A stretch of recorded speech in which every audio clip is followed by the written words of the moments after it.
O podcast que você ouve agora é uma produção da Central 3. Se você gosta do nosso trabalho aqui e pode e quer, se der, pinga um capilé lá de qualquer valor no apoia.se/Medo e Delírio, ou no Patreon, ou na Aurelo, ou no Pix, medoedelirioembrasilha@gmail.com. Faça um Pix pra mim, que é melhor. Tô precisando de dinheiro, tô duro. Tá, mas agora bora pra abertura. Pessoal, acaba de sair uma notícia. Carla Zambelli, hein?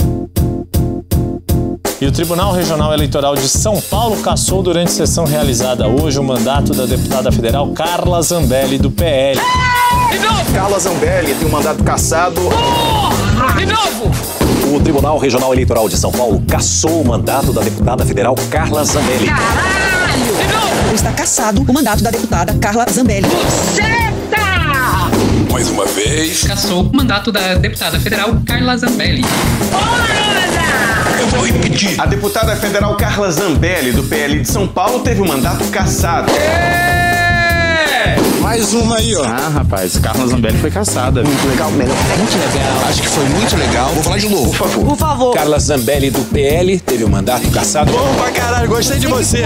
De novo! Cassou o mandato da deputada federal Carla Zambelli. De novo! Cassou o mandato da deputada federal Carla Zambelli, do PL. E ela estará inelegível por 8 anos. Foda! Inelegível por um período de 8 anos. Foda! A inelegibilidade por 8 anos. Foda! Inelegível por 8 anos. Foda! A inelegibilidade por 8 anos. Foda! Também não poderá se candidatar por 8 anos. Carla Zambelli, se o chefe tira a máscara, eu também tiro sim. Carla Zambelli, e apago todos os tweets sobre a Covaxin. Carla Zambelli, o guarda-roupa da Joicinha, todo ele eu peguei pra mim. Você é burra, Carla, desculpa. Se o Jair prepare, cara, eu defendo ele mesmo assim. Eu hoje ponho minha mão no fogo pelo Jair. Minha vaga vai para o PSOL. Ela postou no grupo dos deputados aqui agora. E ainda perdemos mais 2 a 3 deputados no estado de São Paulo. Foda pra caralho. Até demorou, Diego, ela ser caçada. E o ex-presidente Bolsonaro responsabiliza parcialmente a Zambelli pela dificuldade que ele teve em ser reeleito, né? Carla Zambelli pode recorrer da decisão no Tribunal Superior Eleitoral. Ainda cabe recurso. Ainda cabe recurso. Enquanto isso, ela pode continuar exercendo a função normalmente. Vai continuar representando São Paulo até o encerramento dos recursos cabíveis. O mandato da deputada continua valendo até o julgamento do recurso. Puta que pariu! Medo e delírio em Brasília. Vocês percebem a loucura? Legal. Olá, bem-vindos ao Medo e Delírio em Brasília com as últimas notícias do que restou do Brasil. Bom dia, boa tarde, boa noite! Bom dia, porra! Por enquanto. Eu sou o Cristiano Botafogo. Botafogo é bairro, viu, meu filho? Cristiano, Seu lixo. Calma. E Cristiano. Aquele verme maldito. E aí? E o... Brasília, depressão. Como é que chama, gente, o podcast dos caras? E o Medo e Delírio em Brasília. Medo e Delírio em Brasília. Isso. Beijo pra eles. Medo e delírio, hein? É um programa que, pô, mano, meio duvidoso, né, mano? Fora seu Medo e Delírio em Brasília, pô. Eu não ouço Medo e Delírio. É escrito por Pedro Daltro. abraço, Daltro. Meu queridíssimo Pedro Daltro. Um beijo pro Pedro Daltro. Pedro Daltro. Pedro Daltro. Todo mundo sabe quem é. Parabéns a toda a equipe de roteiros. Um beijo pro Pedro Daltro. Pedro pro beijo Daltro. Eu consegui descobrir quem está por trás do Medo e Delírio em Brasília. Eu nem conheço os caras. Esse é o episódio número 7 de 2025. Ah, é? Foda-se. Bora passar pano? Não. Tá, mas bora tentar passar um pouquinho menos de raiva? Bora!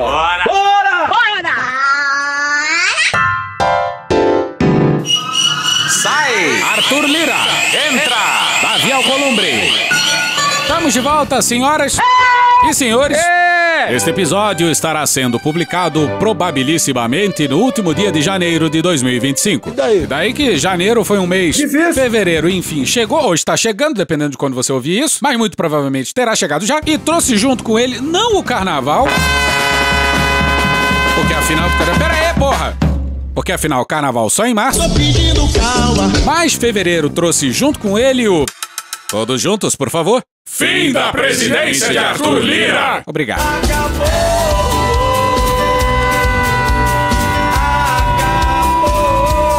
Acabou. Encerrou? Acabou. Logo no primeiro dia do mês e em pleno sábado... Aí eu acho exagero. Os novos presidentes da Câmara e do Senado vão ser eleitos. Obrigado, Deus. Mas vamos primeiro voltar a outubro de 24. Foi lá que o Lira viu que não ia conseguir eleger o seu amigo e aliado Elmar Nascimento como sucessor. Eu fico muito triste, cara, filho da puta! Amigos, assim, Amigo não, amigo de uma caralho. maneira muito tranquila,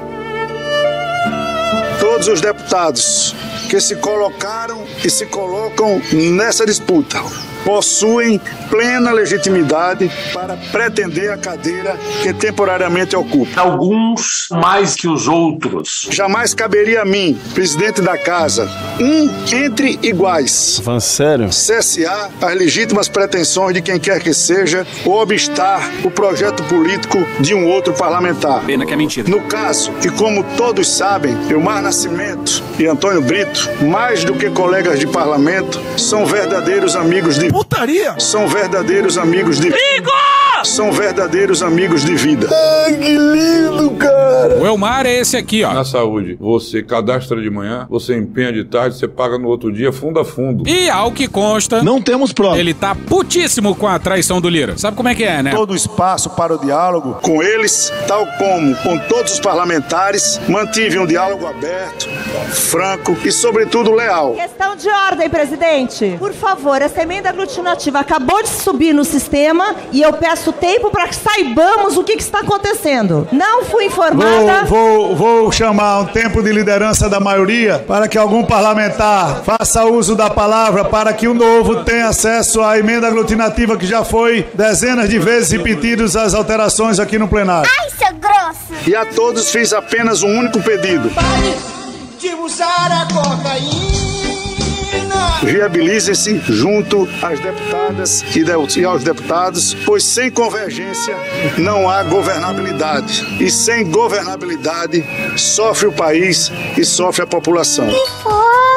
O crime do Lira é amar demais o povo. Um ministro de Estado, por mais competente que seja, Camila, nem fez concurso, nem teve votos e nem conhece o Brasil na sua totalidade como os parlamentares conhecem, lá dos menores rincões, dos menores povoados, dos menores distritos, das necessidades. Então, o discernimento e a decisão dele sempre estará piorada em relação aos parlamentares. Teu cu! E depois de muito conversar e, sobretudo, de ouvir, estou convicto de que o candidato com maiores condições políticas de construir convergências no parlamento é o deputado Hugo Mota. Ele é paraibano, tem 35 anos. E já transo. Já o quê? Não interessa. 35 anos e, ao que tudo indica, vai virar presidente da Câmara? Que estranho, hein? Mas o que de fato ajudou o Hugo a chegar em Brasília foi a máquina da própria família, os poderosos Mota, de Patos, na Paraíba.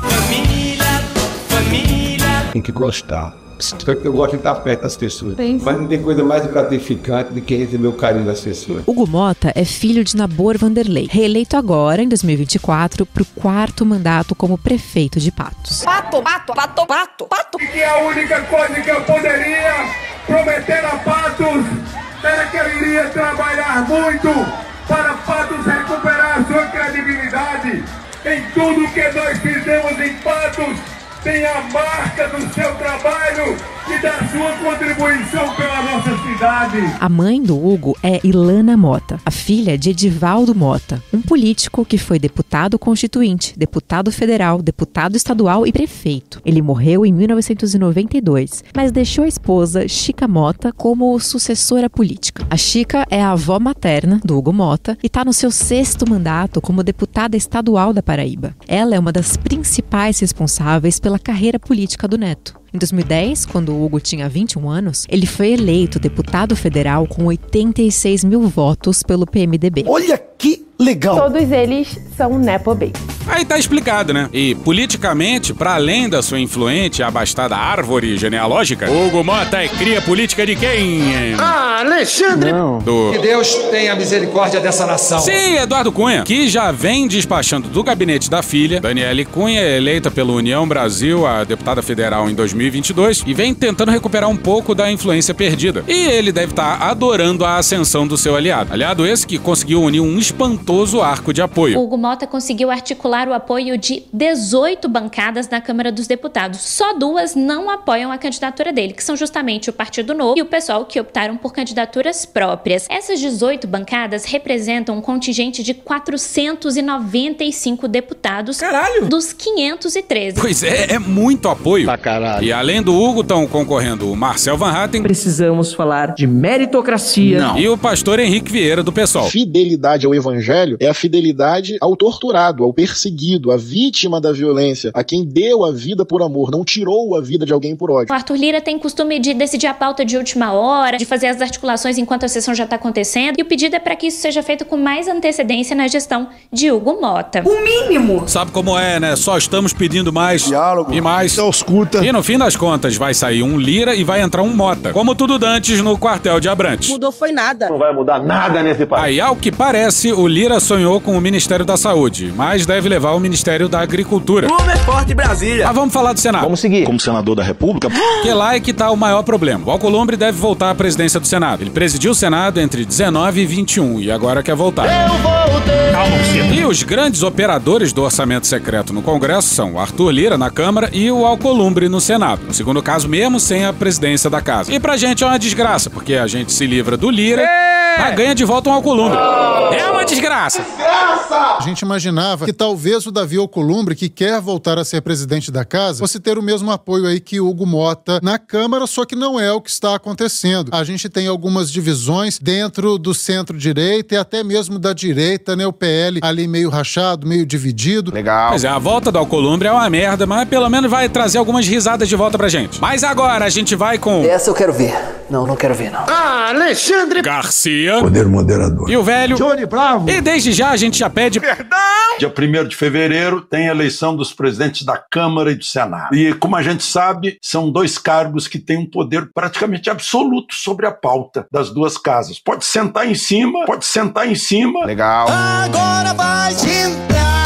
E não votar. Lá no Senado, o Senado é o único lugar que, aprovando o nome de ministros do Supremo, também tem o poder de reprovar, se um determinado ministro não for o guardião da Constituição, como deve ser. Eu vi que o senhor está apoiando Alcolumbre. O mandato anterior de Alcolumbre, ele sentou em cima. 50 sentadas. De pedidos de impeachment de ministros do Supremo. Eu gostaria de saber por que o senhor está apoiando Alcolumbre. E olha que delícia de situação, é Bolsonaro tomando um gentil enquadro do Alexandre Garcia. Olha, eu acho que uma vez ele eleito, o comportamento não vai mudar muita coisa. O Davi Alcolumbre tá eleito. É um final aí de Copa do Brasil, né? Por exemplo, aí o Flamengo e o CRB, lá de Alagoas, do presidente da Câmara, Arthur Lira. Você já sabe qual é o resultado. E a votação é secreta. A votação é secreta, mas o Bolsonaro, em plena negociação, revela que não tem outra opção. É muito mais físico do que intelectual. O que acontece? Nós, um dia cometemos um erro. Nós sonhamos em eleger o Rogério Marinho em fevereiro de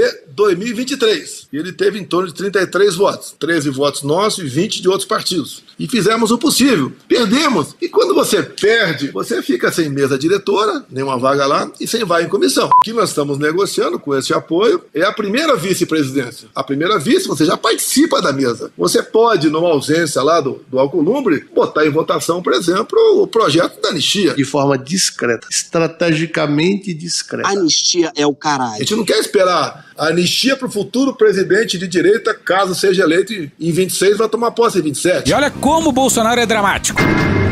E mais, se nós não temos, por exemplo, uma comissão e também uma vaga na mesa, o total são mais de 100 cargos que vai para oposição, para outros partidos. E nós não temos como trabalhar. A gente vai ser zumbi. A gente joga, inclusive, com esse reforço, para nós termos uma boa bancada por ocasião das eleições de 26. O Bolsonaro personificou a antipolítica e aí, quando precisa fazer política, dá um bug com os seus apoiadores. Mas a gente vai precisar chamar ele, infelizmente. Rodrigo Constantino chegando por aqui. Constar. O Constantino. O Alcolumbre, que é pior que o Pacheco, a turma que tá demonizando o Pacheco, tá pedindo voto no Alcolumbre. Jair! Isso é incoerente. Então, não dá pra fazer esse jogo, gente. Messias! Não dá. Bolsonaro! Não dá. Não dá. Ah, mas vamos conseguir uma vice-presidência e tudo. Cala a boca, não perguntei nada. Bom, com esse argumento que vem lá dos cangurus... Como assim? A gente pode justificar o seguinte, vamos apoiar o governo Lula logo e tentar um ministério, ó. Acabou, porra. É a minha ideia. O que nos impede de fazer isso em nome do pragmatismo? Eu peitei o sistema. Ah, você prefere ficar fazendo oposição e não ter nenhum ministério? Intergaláctico. Quê? Vontade de encher tua boca com a porrada, tá? Sério? Então cadê a coerência? Na casa da tua mãe. Cadê o cu? Isso, jovem! E nós temos que fazer muito mais isso, convocar as ruas. Pancadão do Bolsonaro. Alô!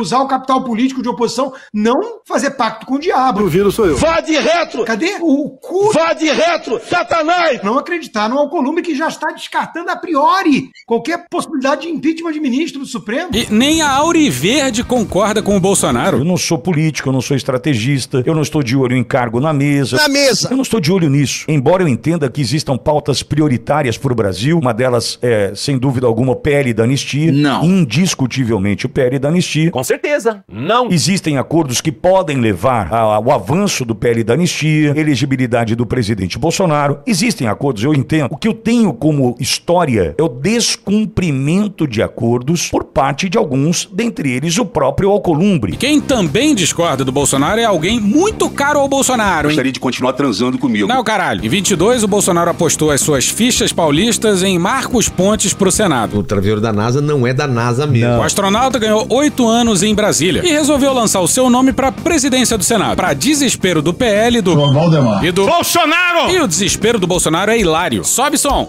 Marcos Pontes tá disputando a presidência, né? Boa sorte a você, tá? Boa sorte a você. Ok? E não vai... Coisa rara de eu falar. Eu elegi você em São Paulo. Eu elegi você em São Paulo. Deixei de lado lá, entre eles, o meu amigo Marcos Feliciano, que eu adoro no coração enorme. Tá? Mas deixei de lado o Marcos Feliciano pra te apoiar. Esse é o pagamento? Esse é o pagamento? Esse é o pagamento? Desça daí, seu corno, desça daí. Flashback. Você pode ver, eu indiquei um pro Supremo. Hoje eu tenho 10% de mim dentro do Supremo. Não é que eu mande no voto do Cássio, não é que eu mande no voto dele, mas... End of flashback. Que delícia, hein, senhoras e senhores? Imagina o Marco Feliciano ouvindo isso. Eu sou livre pra pensar e apoiar quem o meu coração desejar. O cara perdeu 8 anos no Senado e, na boa, todo mundo junto em 1, 2, 3 e... Obrigado, Deus. Obrigado, meu Deus. E olha, a Revista Oeste também saindo em defesa do Bolsonaro. Não quero ver, não. Eu penso só que o Marcos Pontes, ele quis aparecer. Ele tá sumido há um bom tempo, ninguém sabe o que ele faz no Senado, não se tem notícia, e agora ele resolveu aparecer da pior forma possível. Bolsonaro indicou uma nulidade pro Senado Federal, é isso mesmo? E essa nulidade traiu o Bolsonaro? Aí outro candidato à presidência do Senado é o Girão. Hello Mushin. Aqui, senador do Ceará. Senador Eduardo Girão. My name is Eduardo Girão. E é isso, vai sair o Lira, vai entrar o Alcolumbre e o Congresso vai fazer de tudo pra manter o seu poder, pra manter a parte dele no controle do orçamento municipalista. Eu sou e sempre fui um parlamentar municipalista. A inversão. Apertem os cintos, hein? A pesquisa Quest, divulgada hoje, mostra uma piora nessa avaliação. Pela primeira vez, a insatisfação supera a avaliação positiva. Vamos conferir os principais números aqui, olha só. 49% dos entrevistados desaprovam o trabalho que o presidente Lula está fazendo, contra 47% que aprovam. A queda na avaliação positiva foi de 5 pontos percentuais em apenas um mês, de dezembro para janeiro. Isso acontecer justamente nos primeiros dias de governo Trump não é lá uma boa coincidência. E, meu irmão, na moral, chegava quase a ser heróico o Lula manter uma aprovação mais alta que a desaprovação nessa quadra da história, dado todo o terrorismo retórico que acompanha os governos do PT. E, pra muito além disso, mundo afora, os presidentes estão se fudendo. E a culpa é da inflação. Sim, a gente sabe que teve isso aqui, ó. A crise do Pix foi apontada como a notícia negativa que mais afetou a avaliação do governo. Foi apontada por 11% dos entrevistados. Mas antes o problema fosse só o vídeo do Nicolas e a porra do Pix. Não é. Temos outro ponto, Isabel, com relação à sensação do brasileiro no que se refere aos preços. Com relação ao preço dos alimentos, dos combustíveis, contas de água e luz. Abre parêntese. A minha conta de água era 68. Olha a conta, 498. Vinha R$64. Hoje a minha conta de água tá vindo 265. Até uns bons 3 meses atrás, R$17. E agora? 5.543. Ninguém tá aceitando o que tá acontecendo com essa Sabesp. A minha conta vinha R$21,87. Pra me pagar agora veio R$77,13. E eu nem tava aí, tava viajando. Fecha parênteses. Alimentos no mercado, por exemplo, 83% dos entrevistados dizem preço subiu. Combustíveis nos postos de gasolina, 57% dos entrevistados também dizem que o preço subiu. Contas de água e luz, 62%. E aí, principalmente, Isabel, essa trajetória que a gente percebe ascendente da percepção do brasileiro com relação ao preço dos alimentos. O quanto que essa percepção do brasileiro sobre o que ele está pagando pagando, o que está pesando no bolso, também reflete nessa desaprovação ao governo Lula. E não é só nos alimentos, não. O preço dos combustíveis. Essa também é uma questão sensível e que já está ali no radar do governo, porque tem ali uma expectativa de que isso também possa representar um pouco mais de distanciamento em relação à população, porque se o preço do combustível aumenta, a gente já tem o preço do alimento reconhecidamente muito alto, vai ficando muito difícil. Fica difícil. E uma parte do aumento do combustível é por causa do aumento do imposto estadual. Mas vai tentar explicar isso aí por aí. Quem está aumentando é o CONFAS, que está reajustando o COFINS em 6,75, uma coisa mais ou menos assim. A Petrobras também vai reajustar o diesel, cujo valor não é reajustado há um ano. Mas para muita gente é tudo o terrível governo arrecadador que só sabe roubar o povo. Mas sabe quem falou a mesma coisa, além do Lula? Não sei. O Cleitinho. Pô, toda hora isso, cara. Para mostrar para vocês que esse aumento agora já está chegando a quase R$7 de preço da gasolina. E para falar para vocês que esse aumento não veio do governo federal, não veio do Lula. Esse aumento veio dos estados, através do aumento do ICMS. E sabe quem fez isso? Um órgão que eu acredito que ninguém da população brasileira já ouviu falar, que é o CONFAS, Conselho Nacional. Reúne cada representante de cada estado para poder ferrar com o povo. E a desgraça é que onde o Lula mais perdeu apoio foi no Nordeste. Se a gente for colocar uma lupa nesses dados, chama muita atenção os dados referentes à região Nordeste do país. Carol, houve uma queda de quase 10 pontos percentuais em relação à região Nordeste e também uma piora de aprovação aparece forte ali no eleitorado que tem renda baixa. Uma queda de 7 pontos percentuais e renda média, uma queda de 5 pontos percentuais. Pois é, as notícias não são boas não, hein? Infelizmente. Bora com o Otávio Guedes lá na Globo News. Presunto Parma, vamos lembrar, não é qualquer presunto. Não é isso não, pô. Vamos concentrar, caralho. É a primeira vez que o Lula enfrenta uma oposição que tenta desconstruir sua imagem de pai dos pobres, né? Ao contrário, todos os ataques que o Lula está sofrendo é para dizer que virou as costas contra o pobre. E aí você tem fatos como, por exemplo, a taxação das compras nessas plataformas chinesas, que é a população de renda mais baixa que estava comprando, a história recentemente do Pix, etc, etc. Inflação de alimentos. Então, essa é a primeira vez. O PSDB não trabalhava com essa tônica de que Lula virou as costas para os mais pobres. E os indicadores positivos da economia não adiantam. O Biden passou pela mesmíssima coisa. Números positivos não diminuíram o impacto da inflação, que é global e trazida ainda pela pandemia também. Que vale a percepção de base de preço. Aí o Trump passou o carro e ganhou de lavada. E as pesquisas são retratos do momento, claro. Se tem alguém que tem uma boa retórica para tentar reverter isso, é o Lula. Mas vai ter que gastar a saliva do caralho. A avaliação sobre os rumos do Brasil também piorou. 50% dos entrevistados consideram que o país está na direção errada, contra 39% que acreditam que está na direção certa. E muito provavelmente, por causa disso, o Lula fez algo não muito comum, pelo menos até aqui, no seu terceiro mandato. Nunca vi tanta gente assim.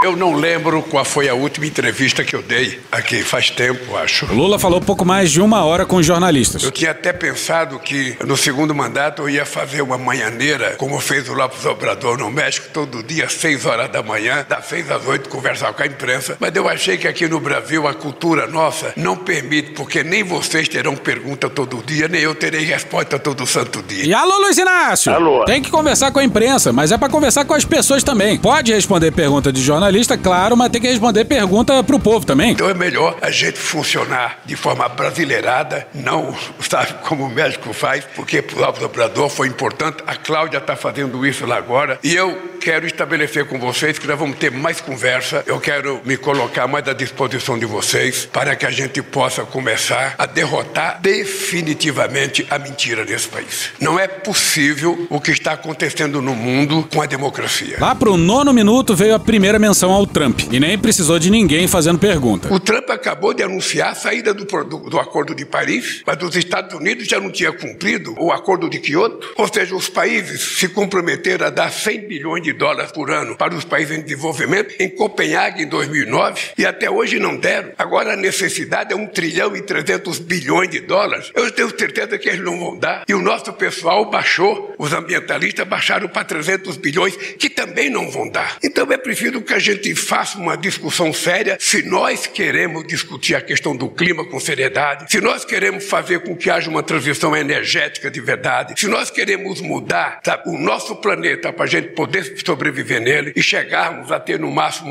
1,5 grau, sabe, de caloria, ou nós vamos brincar, sabe, de falar na questão do clima. Então, essa COP30, ela vai ser um balizamento do que nós vamos querer daqui para frente. Lá vai estar os indígenas para discutir, lá vão estar os quilombolas para desistir.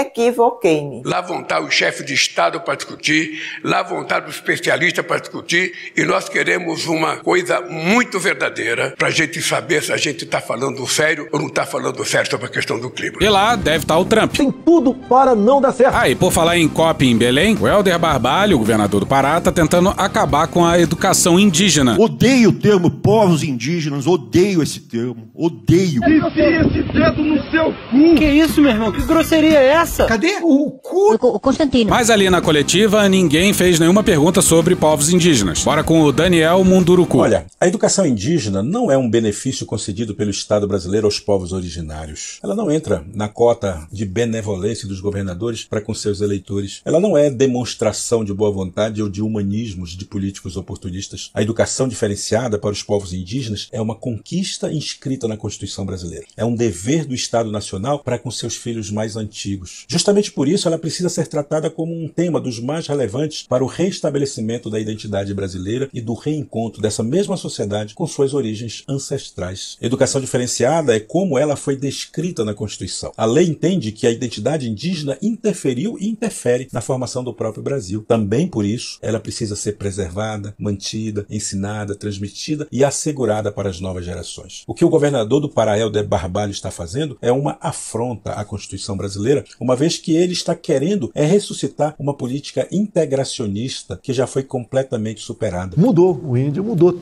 Cada vez mais o índio é um ser humano igual a nós. Ele está trazendo à tona seu viés colonialista típico dos coronéis do poder de tempos atrás, o qual sua família representa. Isso é retrocesso. É a nova colonização praticada pelos inimigos históricos dos povos indígenas. Não queria crer que um jovem governador fosse tão reacionário, possuidor de uma visão tão alienante e ultrapassada de política. Penso que se ele não quer passar para a história como mais um bandeirante matador dos povos originários, ele precisará se retratar fazendo logo a revogação da Lei 10.820 e a demissão imediata de Roseli Soares do cargo que ocupa. Pois é, o Roseli Soares foi ministro da Educação do Temer. Educação é fundamental para o país e se é fundamental, nós não nos esquecemos dela. E hoje é secretário de Educação do Pará. Antes disso, ele tinha sido secretário de Educação do Amazonas na gestão do Omar Aziz. As intenções são muito claras. E depois secretário de Educação de São Paulo na gestão do Dória. Calça apertada. Calcinha apertada. E é por isso que há mais de 2 semanas, centenas de indígenas de 22 etnias diferentes ocupam a sede da Secretaria de Estado de Educação, a SEDUC do Pará, lá em Belém. Alô, Luiz Inácio! Alô! O COP do agronegócio que eles querem fazer aqui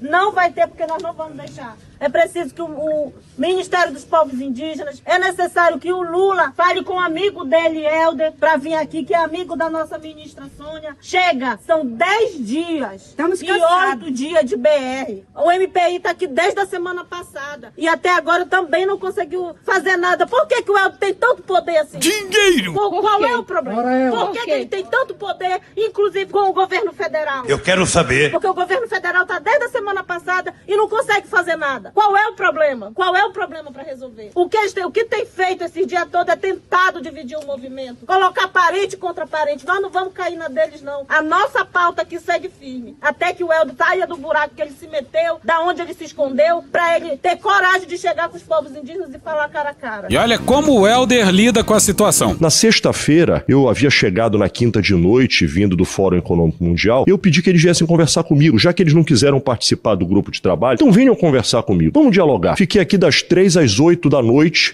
e não apareceram, não quiseram dialogar. Porra, segundo o homem branco, os indígenas são intransigentes. Porra, caralho, porra. E era pra gente falar mais sobre esse absurdo, mas vamos seguir com a coletiva do Lula, que falou por 12 minutos e aí abriu para as perguntas. Por favor, não se restringam na pergunta.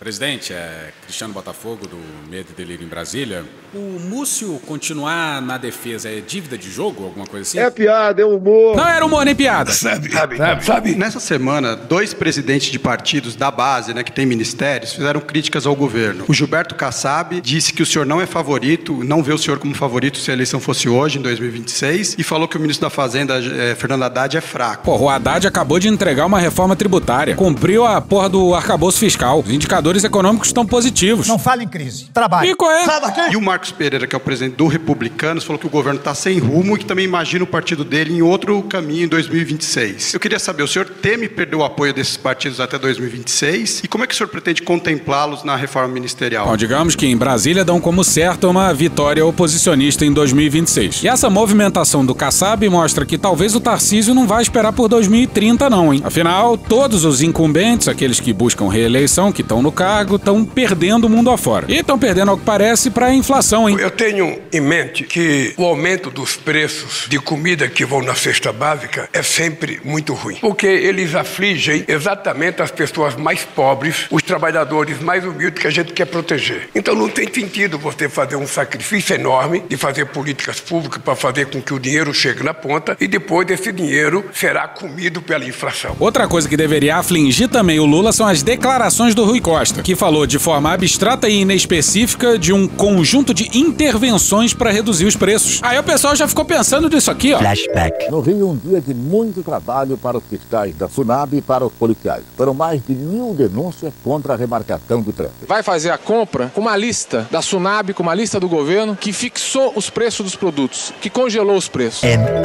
E é óbvio que o governo não vai congelar preço, mas na mão das pessoas erradas isso aqui é ouro. Primeiro, então, vamos para não ter ruído de comunicação e para ninguém ficar derivando para outras imaginações, vamos substituir a palavra intervenção por medidas. Mudou foi nada. Pois é, aí de novo o Rui Costa anunciou medidas sem dizer quais eram as medidas. Brasileiros e brasileiras, congelamento total de preços, tarifas e serviços. Aí o Lula tem que dizer coisas como essa aqui, ó. Faço questão de dizer para vocês, não tomarei nenhuma medida daquelas que são bravatas. Não farei cota, eu não coloquei helicóptero para viajar à fazenda e prender boi como foi feito no tempo do Plano Cruzado. Eu não vou estabelecer nada que possa significar o surgimento de mercado paralelo. O que nós precisamos trabalhar com muito carinho é o seguinte, é aumentar a produção de tudo aquilo que a gente produz, fazer com que a chamada pequena e média agricultura, que são responsáveis pela produção de quase 100% dos alimentos, possam produzir mais. Para isso a gente tem que fazer mais financiamento, a gente tem que fazer mais financiamento para a modernização da produção dessa gente. E que falta que faz o Ministério do Vai da Merda, hein? Gostaria de saber se o governo ainda tem pretensão de apresentar ainda cortes na área fiscal. O senhor acabou de falar de estabilidade, mas teve um déficit de 0,1%, 0,1%, 0,1%. O senhor disse que é pequeno, mas teve um déficit 0,1%, 0,1%, 0,1%, 0,1%, 0,1%, 0,1%. Chega! Constantino. E há essa preocupação com as contas públicas, 0,1%, 0,1%. Nos 45 do segundo tempo, no ano passado, o Congresso aprovou o pacote de corte de gastos, 0,1%, 0,1%. Foi suficiente? Foi suficiente? 0,1%, 0,1%. Ou o governo tem outros planos? Você sabe que quando a gente manda um orçamento para o Congresso Nacional, a gente já manda um orçamento com todas as previsões do que possa acontecer no futuro. Eu volto a repetir, 0,1 é 0. 0,1%, 0,1%. 0,1 é 0. 0,1 é 0. As pessoas que passaram o ano inteiro falando do famoso déficit fiscal deveriam pedir desculpa ao Haddad. Haddad, desculpa. Haddad, eu quero falar com você. Desculpa. A gente não acreditou em você. A gente duvidou de você. Desculpa. Não, mas não pede. Não pede, porque as pessoas que falam coisas erradas e depois não acontece, não têm humildade de falar, nós erramos. Tem uma parte da imprensa aí, tem o mercado também. Mas esse mercado tem que dar um tempinho também, né? Mercado que errou apenas e tão somente 95% das suas previsões sobre a economia brasileira. E vai aí seguir o que era para ser abertura, mas a Calazambelli nos obrigou a mudar de plano. Imagina um grupo de médicos que a cada 20 diagnósticos eles erram 19. Incompetentes. Imagina um grupo de estudantes que a cada 20 questões, eles erram 19. Burros. Imagina um grupo de motoristas que a cada 20 viagens, eles vão para o lugar errado em 19. Doideira! Sabe o famoso mercado financeiro? Mas esse mercado tem que dar um tempinho também, né? Pois é. Dinheiro! Nos últimos anos, de cada 20 previsões que os especialistas fizeram, eles erraram 19. Olha só! Seriam eles incompetentes ou mal intencionados? Vamos dar o benefício da dúvida. Porra nenhuma. É o caralho. Eu sinceramente não sei. Será mesmo? Sabem sim. Mas eu sei que os médicos seriam processados, os estudantes seriam reprovados e os motoristas perderiam o emprego. Com certeza. Já esses especialistas do mercado têm cada vez mais dinheiro e influenciam cada vez mais a nossa economia economia e a nossa política. Pra caralho. Quem é que ganha com isso? Poucos.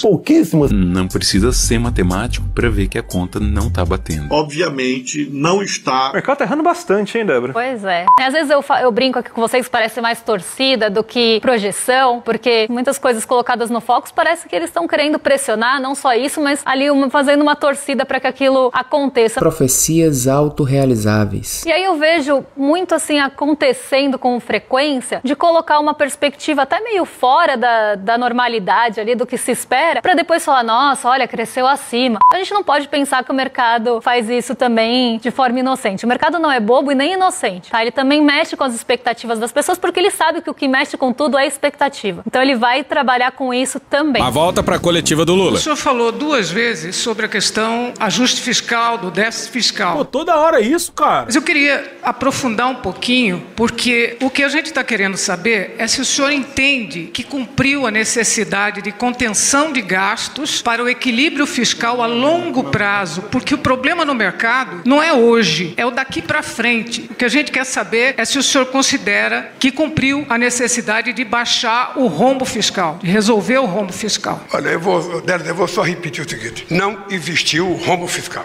Rombo fiscal existiu no governo passado. No governo passado, houve rombo fiscal de quase 2,6%. No nosso não houve. 0,1%, 0,1%. 0,1 é 0,01 é 0. Mas vamos seguir, estamos chegando no final. 54º minuto de entrevista aí. Eu queria falar sobre a sua relação com Donald Trump. Acabou a luz, circulando todo mundo. Acabou a entrevista? Acabou a entrevista. Eu queria falar sobre a sua relação com Donald Trump.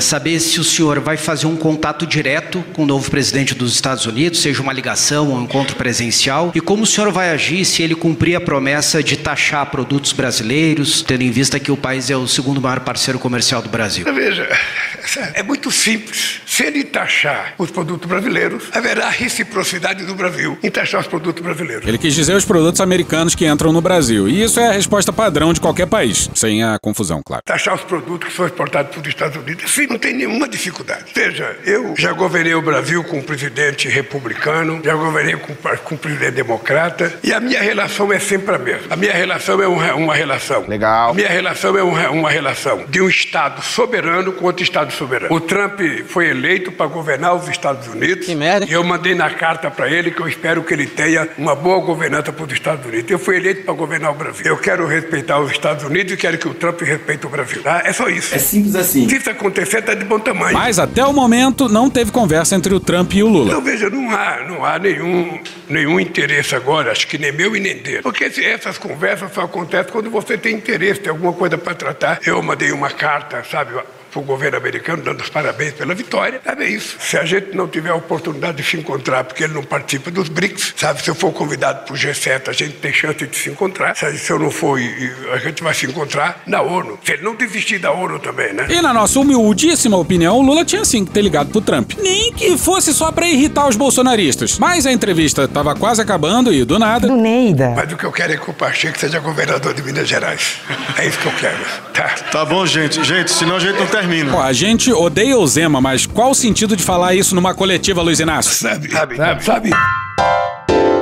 DeepSeek. Pô, era pra gente falar mais do Trump, mas ainda bem que... Deu errado.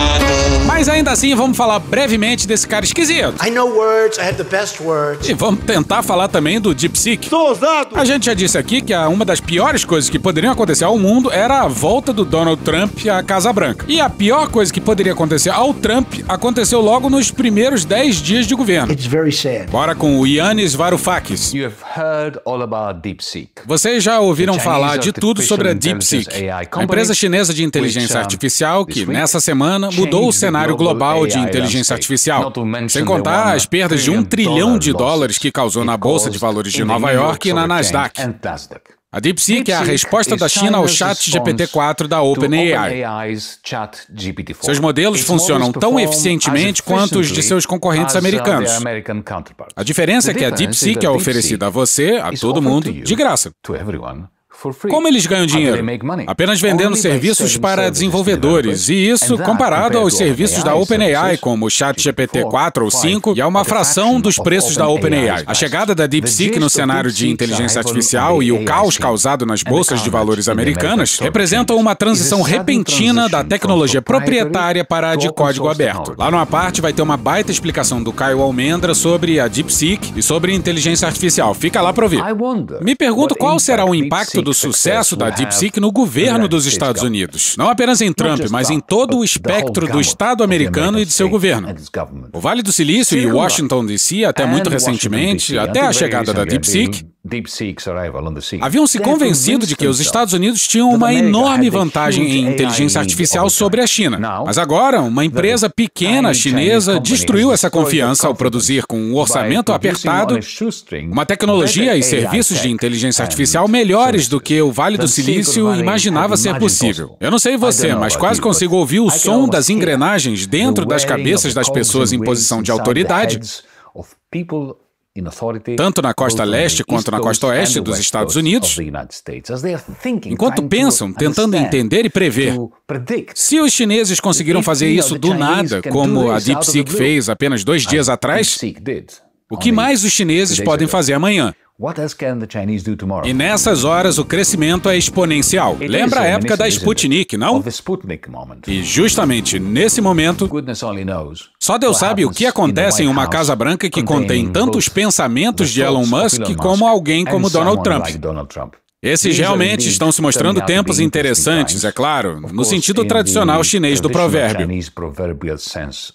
E o Trump já anunciou tarifa para cima da China. E alguém aí entende de navegação comercial? A sua mão é meu pau. Do nada. Do nada, do nadão. Pedrinho da Altro tropeça num vídeo de um ótimo canal chamado What's Going On with Shipping, sobre o canal do Panamá e sobre as ameaças do Trump. Lá pelas tantas tem um vídeo do Luiz Sola, um indicado pelo Trump para presidir a Comissão Marítima Federal, sendo sabatinado pelo Congresso. E aí, por outro lado, o setor marítimo mais amplo do Panamá, incluindo os portos do país, os direitos sobre as águas e o maior registro de navios do mundo, está sob a supervisão direta do governo panamenho. Infelizmente, o setor tem enfrentado desafios persistentes, incluindo escândalos de corrupção e influência estrangeira, particularmente do Brasil e da China. Do nada, manhã. Esses problemas criam atritos com a ACP, especialmente enquanto ela trabalha para lidar com desafios de longo prazo. Bom, vamos lá. A ACP é a autoridade do Canal do Panamá. Mas essa menção aí ao Brasil desconcertou a gente. Porra, como o Brasil ameaça o Canal do Panamá? A gente mandou essa pergunta pro Sal Mercogliano, que é o responsável pelo canal What's Going On with Shipping. E ele gentilmente respondeu, dizendo que também tinha ficado curioso com essa menção. E mandou um link falando sobre investimentos brasileiros no Panamá. Mas o link não explica essa menção, não. Alguém por aí, algum ouvinte que entende de navegação comercial, saberia, pelo amor de Deus, explicar por que caralhos o Brasil foi mencionado?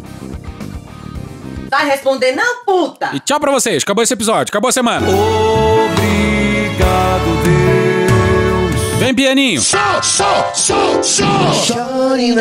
E hoje a gente fica por aqui. Esse episódio usou áudios de Pharrell Williams, UOL, TV Pública de Angola, SBT News, Fogos Caruaru, Rádio Band News FM, Canal Gov, Portal Uai, Meteoro Brasil, Itatiaia, Choque de Cultura, Petit Jornal, Jovem Pan, Cara Tapa, Notas Taquigráficas do Senado, Câmara de Goiânia, Band Jornalismo, Diogo Defante, Globo News, Jornal da Record, CNN Brasil, Futuro Policial, Leandro Hassum, Gil Brother, MC Renato Casimiro, Franciel Cruz, Galãs Feios, Ariel Palácios, Rafa Mon, Thaís Bilenque, Natuzaneri, Angu de Grilo, Sâmia Bonfim, Maria Rita, Xadrez Verbal, Bebel da Bebel Books, Elô D'Angelo, Carol Ito, Ana Bonassa, Letícia Sarturi, Não Inviabilize, Alfredo Rolo, Bagaceira Chique, Aviões e Músicas, Porta dos Fundos, História Pública, Estúdio CBN, Ian Neves, Professor Pasquale, Rádio Globo, Gig Gueto, Jamil e Uma Noite, Jovem Pan Esportes, Padre, Reginaldo Manzotti, Poder 360, Poderoso Chefão, TV Senado, Bungu, Stray Dogs, sei lá que porra é essa, Jornalismo, TV Cultura, Câmara dos Deputados, Paulo André, Irmão do Jorel, Midcast, Magari Lorde, Titãs, Jornal Globo, de noite, que porra é essa? Eu tô rindo atrasado do que porra é essa, deve ser doença isso. O Tempo, Gaveta, Canal Meio, Pastor Henrique Vieira, Jouto Jota, Tabaco Produções, Roberto Carlos, TV Brasil, Greg News, Bruno Aleixo, Araqueto, Rede Globo, Vlog do Lisboa, Zé Graça, Inteligência Limitada, DPF Tubes, Nem, o Cartoon Network. Olha só o nome desse canal Cristão Também Pensa. Nosferato Sound Effects, O Antagonista, Pragmatismo Político, Harry Manfredini, Senador Cleitinho, Canal Gov, Daniel Munduruku, Amazônia Real, NBR, O Liberal, Metrópolis, Agência Brasil, Jornal Nacional, Memória Audiovisual Brasileira, Falha de Cobertura, Pedro Cardoso, Brasil de Fato, ICL Notícias, Medicina Baseada em Evidências, Tendências, The Daily Show, Seu Pimenta, What's Going On with Shipping, Esse Menino, BahiaCast, Caio Almendra, André Perfeito, Terra Brasil, TV 247, TV Quase, TV Câmara Distrital, Guilherme Boulos, Podcast, Conversa com Bial, Emanuela da PC Associação, Podcast, Flip, Casé TV, Drauzio Varela, Hoje Tem MTV, Thiago Santinelli, Paulo Gustavo, MC Creu e The Office. Thank you! Se quiser e puder, pinga um lá pra gente no apoia.se/Medo e Delírio, no patreon.com/Medo e Delírio em Brasília, na Orelo ou no Pix Medo e Delírio em Brasília @gmail.com. Porra, doação ao caralho, porra. Não tem nem dinheiro pra me comprar um jogo de videogame, moro, cara? Assina o nosso feed no seu agregador de podcast favorito e dá uma olhada nas nossas redes sociais. E também no loja.medoedelirioembrasilha.com.br. Eu sou o Cristiano Botafogo, o Medo e Delírio em Brasília é escrito por Pedro Daltro e produzido pelo Guilherme Gandolfi,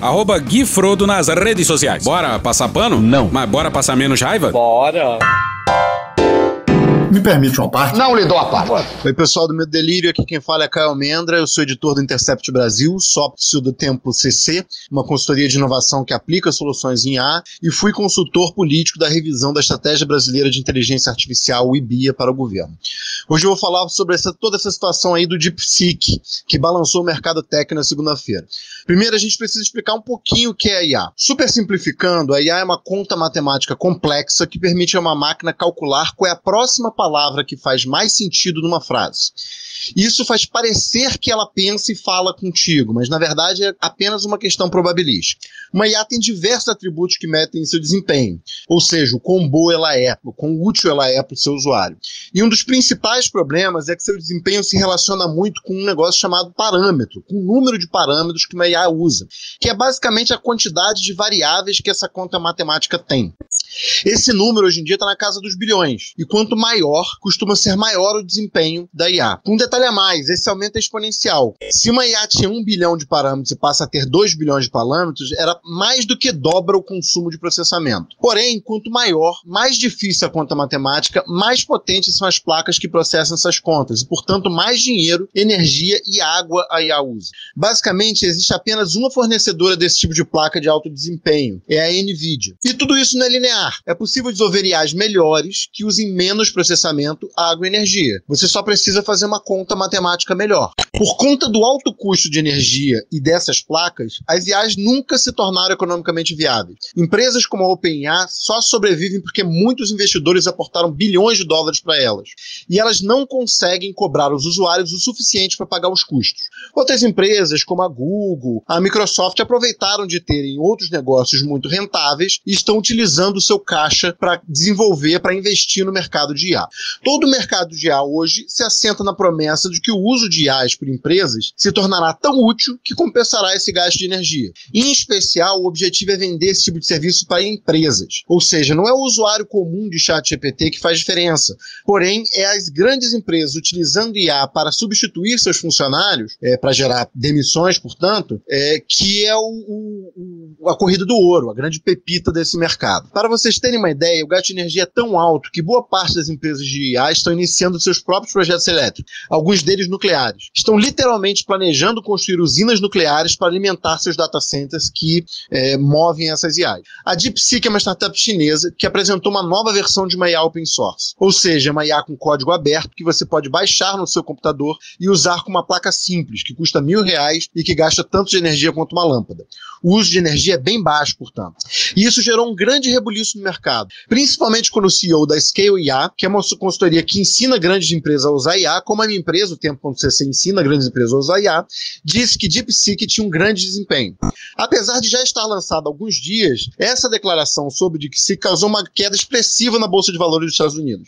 E não foi só nas empresas de IA. A queda foi tão grande que as empresas de geração e distribuição de energia tiveram uma boa queda. Ou seja, os especuladores, os investidores, tiveram a impressão de que essa tecnologia é tão relevante que é capaz de reduzir a demanda futura por geração de energia. Bem, como é que a DeepSeek conseguiu isso? Bem, aqui entra uma dúvida real. Será que ela realmente conseguiu isso? E está muito cedo para avaliar. Eu acho que essa nova versão da DeepSeek tem poucas semanas.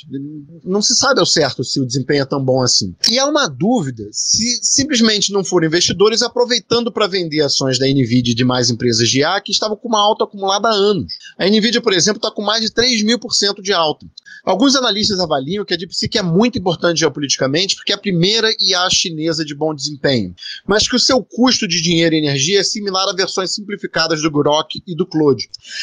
Esses mesmos analistas também notaram que existem versões open source de diversas IAs do mercado. E aqui a gente entra numa coisa que eu queria devagar um pouquinho. Existe uma frase comum no Vale do Silício, que é que eu não tenho medo de um concorrente, de alguém que vai ganhar uma lojinha para uma lojinha e vai vencendo rua a rua até acabar comigo. Eu tenho medo, na verdade, de uma empresa que vai desenvolver uma inovação na garagem, vai cobrar zero porque ela gastou zero para desenvolver isso e por conta disso vai destruir o meu mercado completamente. É a ideia de que você não tem que ter medo do seu concorrente. Se você tinha uma locadora na década de 90, você não tinha que ter medo de surgir um concorrente que comece a lançar locadoras do lado da sua. Você tinha que ter medo do Netflix, um desenvolvimento novo, uma inovação que simplesmente acabou com o mercado de locação de vídeo. A gente ainda não sabe se o DeepSeek é isso, mas muito analista tem visto o DeepSeek como sendo uma IA de alto desempenho, gratuita, que gasta muito menos energia que o ChatGPT. O que não há dúvida é que o DeepSeek foi um sucesso de desenvolvimento. Os Estados Unidos proíbem a China de usar placas NVIDIA, proíbem a NVIDIA de vender placa para a China e diversas outras empresas de placa de alto desempenho. E ainda assim a China gastou apenas 6 milhões, na verdade ela disse que gastou 6 milhões, provavelmente gastou um pouco mais para desenvolver o DeepSeek. E em parte isso só foi possível por ser uma IA de código aberto, que conta com a inteligência coletiva e abre seus dados, ao invés de uma corrida do ouro entre empresas em segredo, que é como o Vale do Silício funciona. Ao contrário do que diga a ideologia do Partido Novo, boa parte da ciência e tecnologia de boa qualidade se faz com cooperação e não com competição. E agora que a China desenvolveu o DeepSeek com apenas 6 milhões de dólares e ainda por cima deixou todo o seu código aberto, fica uma possibilidade bastante interessante para o nosso governo e para o nosso país, que é o desenvolvimento de APIs, de versões novas de DeepSeek brasileiras que foquem na língua portuguesa, como o Lula sempre falou que queria fazer. Ele queria fazer um ChatGPT brasileiro. Só que isso ia custar bilhões para desenvolver algo que já existe. Agora isso custa milhões, milhares de reais a menos, para desenvolver algo que talvez tenha uma utilidade real para o Brasil. O que a China na prática fez foi mais do que desenvolver uma API nova, um produto novo e por aí vai. Ela demonstrou a possibilidade de se lutar por soberania digital durante a era da IA. Então fica assim, eu nem acho que o mercado implodiu de um dia para o outro, porém eu acho que há uma possibilidade real de desenvolvimentos novos. Em especial se essa tendência de cooperação no desenvolvimento de IA ganhar atração. Tem uma desvantagem isso também, que eu acho que vale ser dito. Quando você fecha tudo, e aí eu vou dar um exemplo antigo, mas uma comparação entre Linux e Apple.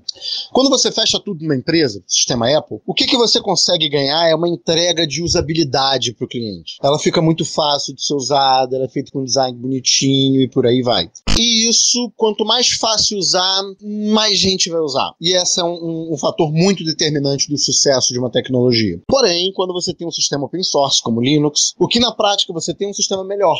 Ele funciona com maior velocidade, ele tem menos problema de segurança da internet, ele tem menos problema de vírus, ele funciona melhor.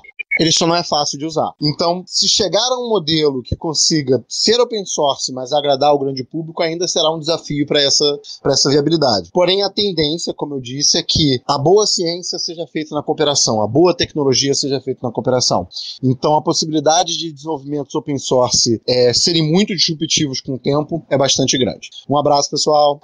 Acabou? Não. E o Copom fez o que se imaginava, né? Subiu 100 pontos base e já deixou pendurado aí para a próxima reunião mais uma alta de 100 pontos base. Uma decisão que já era esperada porque ela já havia sido pactuada ou entendida desde o final do último mandato, né? Da presidência do Campos Neto. Qual que é a questão na mesa, né?